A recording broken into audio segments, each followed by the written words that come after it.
Hello বন্ধুরা, আসসালামু আলাইকুম। পাপড়ি মাশরুম অ্যান্ড অ্যাগ্রো ফার্মের পক্ষ থেকে সবাইকে শুভেচ্ছা।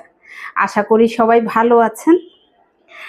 একজন শ্রদ্ধেয় উদ্যোক্তার প্রশ্ন ছিল, মাশরুম চাষে তিনি লস খেয়েছেন, কিন্তু আপনারা বলেন মাশরুম চাষ করে লাভবান হচ্ছেন। মাশরুম চাষ করে লস কারা খান, লসের সম্মুখীন কাদের জন্য? 100% লস হয় তাদের জন্য যারা প্রথমত শিখতে আগ্রহী না, অথবা শিখে মনে করে থাকেন যে এটা খুব সহজ, খুব বেশি ইনভেস্ট করতে চাচ্ছেন, অথবা পাইকারিভাবে শুরুতে মার্কেট ধরতে চাচ্ছেন, তখন কোনোটাই হয় না। উৎপাদন করে ফেলেন কিন্তু বিক্রি করতে পারেন না।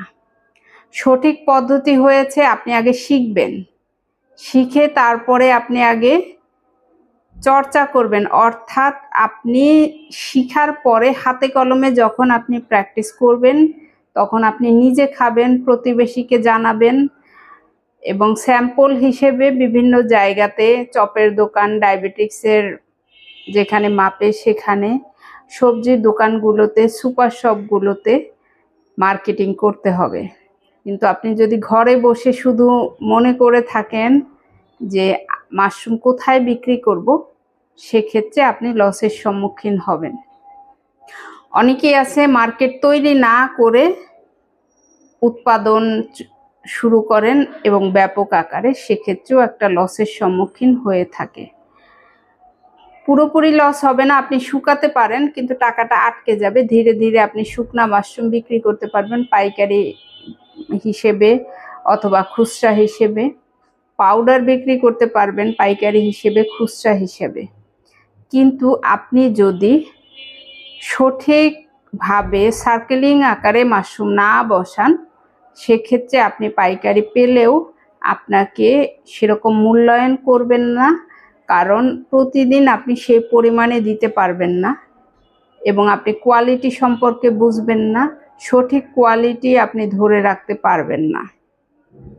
সঠিক নিয়ম হয়েছে যে আপনি আগে শিখবেন, শিখে স্বল্প পরিসরে চাষ শুরু করবেন, ধীরে ধীরে ওয়েদার বুঝবেন, ধীরে ধীরে মার্কেট তৈরি করবেন। কিন্তু আবার অনেকেই মনে করে থাকেন স্বল্প পরিসর মানে 200-100 টাকা, এতটা কমেও তো আসলে হয় না।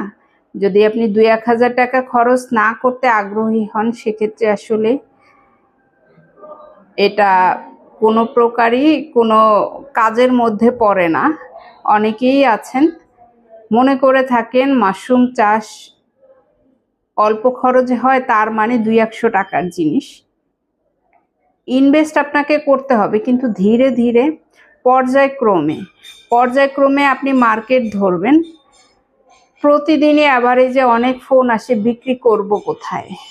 এর কি কোনো নির্দিষ্ট মার্কেট আছে?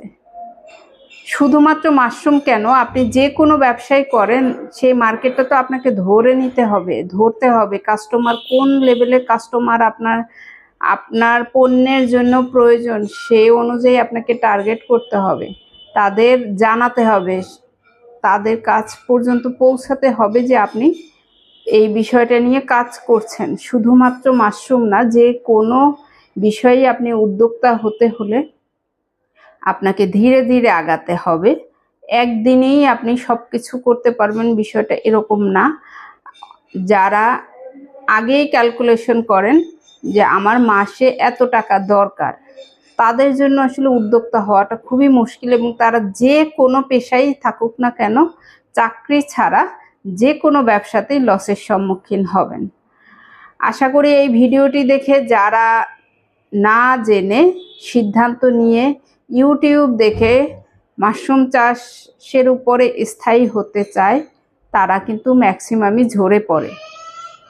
আপনাকে সঠিকভাবে যেমন আগাতে হবে, সঠিকভাবেই আপনাকে নিয়ম মেনে চলতে হবে। রাস্তা যেরকম আপনাকে সেভাবেই চলতে হবে। উল্টা দিকে অনিয়ম করে আপনি কখনোই স্থায়ী হতে পারবেন না।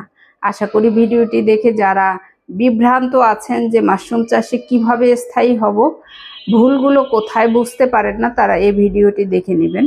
ভালো থাকুন, সুস্থ থাকুন এবং নিজ ঘরে ঘরে মাশরুম চাষ করে নিজের পুষ্টির চাহিদা মিটিয়ে তুলুন। ভালো থাকুন। আল্লাহ হাফেজ।